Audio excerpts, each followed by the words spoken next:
আজকে আমি লাঞ্চে কি খাবো তোমাদের তা দেখিয়ে দিচ্ছি। তো আমাকে যদি তোমাদের পছন্দ হয়, ভালো লাগে, প্লিজ আমার চ্যানেলটিকে সাবস্ক্রাইব করে আমার পাশে থেকো।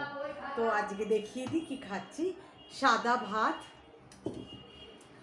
আর মাছের মাথা দিয়ে, কাতলা মাছের মাথা দিয়ে মুড়ি ঘন্ট। এই যে মাথা,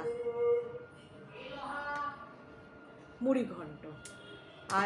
আর একটা হলো আলু দিয়ে এমনি বাঙালি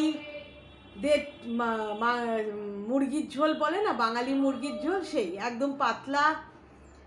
এই যে লেগ পিস দুখানা, আলু এই দিয়ে একদম পাতলা হালকা মুরগির ঝোল।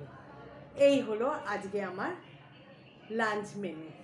কেমন লাগলো প্লিজ কমেন্ট করে জানিও। Thank you.